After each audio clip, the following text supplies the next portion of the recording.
All right, welcome back to another one. What do we got going on today? Well, as you can see below me, I've classified some of these pennies here: 80s, 70s, 60s, 50s, and 40s, etc. So we are essentially classifying it. I'm getting rid of all the 70s and 80s right now. 60s we'll put in a special drawer, as well as 50s, etc. So what we're going to do is we're going to get this all off, and essentially we're going to work our way backwards. So we're going to go over to, excuse me for the box. We're going to get all of that put away, and then this is actually box 7, but we're going to do box 8 next because we're going backwards, 9, 8, 7.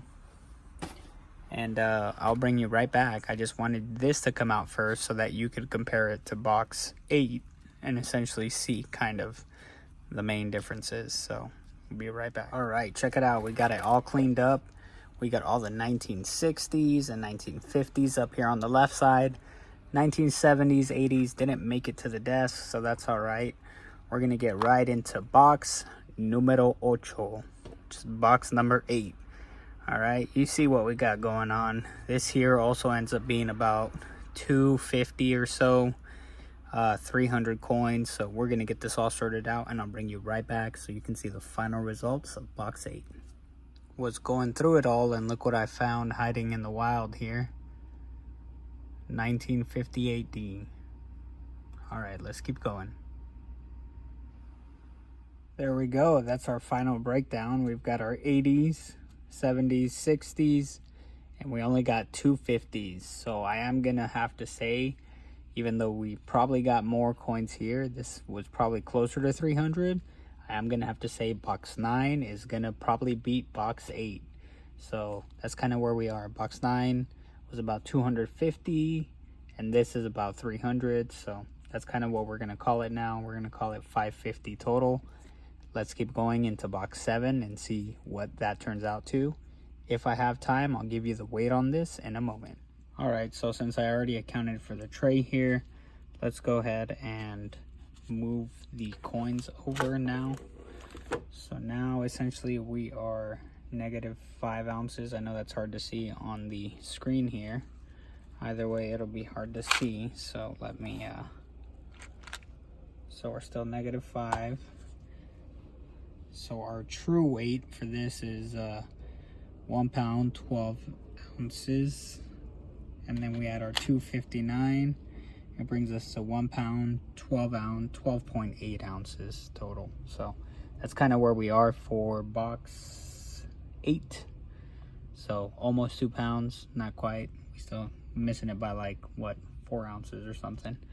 So let's get right back into box 7 and see what is gonna be the best box we've had so far. All right, my apologies. So I already put some of these away, but I do want to tell you the measurement because I did get that.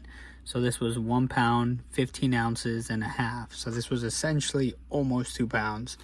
These are all the 1960s we found. 1970s I just put away. 1980s here. 1950s we found 3 more, which is 3 inside of there. And then we did find a 1944, and so this one I wanted to show to you guys because apparently there's one where the Liberty spacing on the left and the 1944 no date mint mark on there, wheat penny. Apparently some of those are worth big money, so let me know if that's one of them. I would definitely love to catch that one out if it was, and then, you know, that would buy me a lot more of these penny rolls. So let's keep going. I'm gonna get all of these. These were essentially 2 pounds. Let me get these put away. We might have room, then I'll squeeze in box number 6, I want to say. All right, let's get to it. Or box, what is it? Yeah, box 6. All right, y'all, we got box 6 going down. Let's see how much it weighs.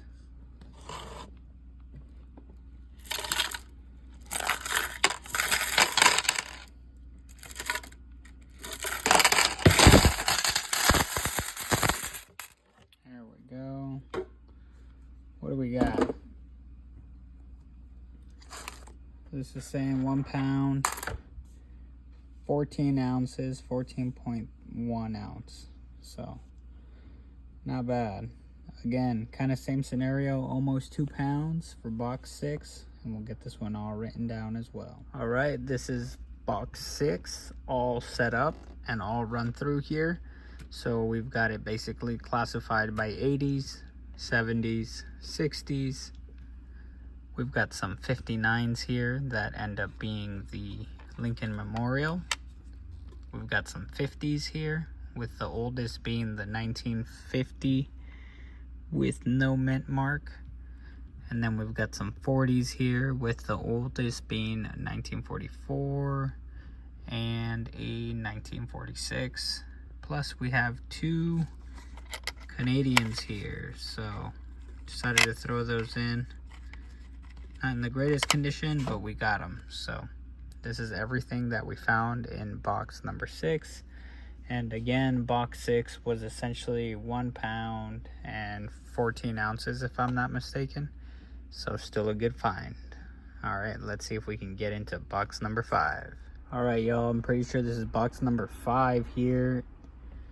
And it is some of the rolls. I guess we got 5 of them rolled up. So let's just take off an extra 2 ounces. I already accounted for the actual tray itself. So let's just say it's 1 pound, 13.1 ounces.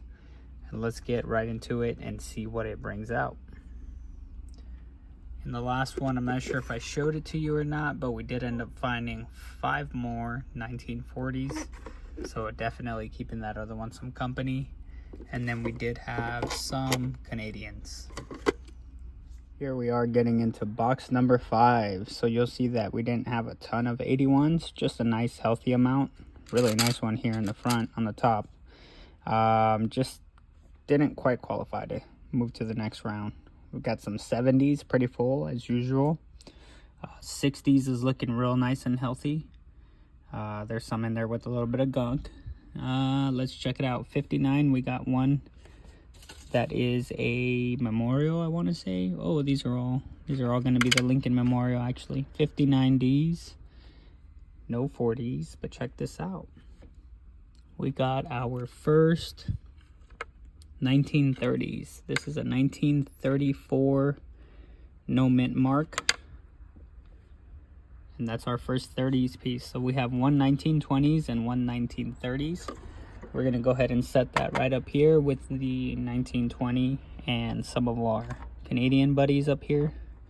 So actually we'll do it this way since they are up north. So we got our 20s and our 30s there, and then we've got our few Canadians.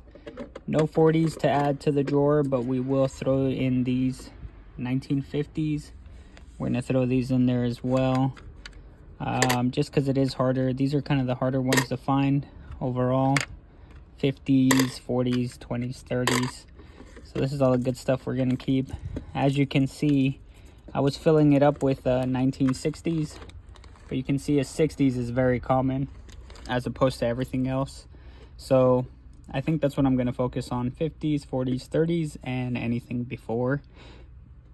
Essentially, you can see here, though, that the 70s and 80s and even the 60s will make good lots. So I'm thinking, I have a feeling, I haven't actually opened it up yet to dissect it, but I'm thinking this gentleman is probably selling mostly 80s and 70s. There's one 1960 there, but essentially everything else looks 75, 79, 80. There's a bunch of different 70s and 80s dates in here.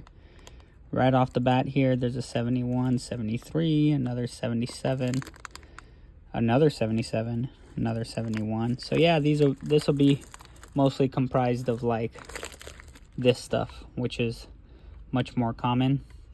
60 starts to get a little better, but I think it'll probably still be mixed in, and everything else will be there. So this was box 5, ladies and gentlemen. Not that.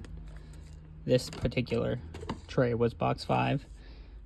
So were the other 2 we just put in there, but that's pretty much what we got here. We're going to keep it moving along, see if I can get more of these videos in, And, you know, we'll finish up strong. We'll get into the last 4 boxes probably on a separate video just for editing purposes. But like I said, thumbs up really helps the video. If you can leave a like, I would definitely appreciate it. That's all I ask from you. And then if you guys would ever be interested in buying any of this, leave a comment below. I'm interested to know what you would be willing to pay for 95% coppers. All right, y'all. We'll catch you on the next one. Peace.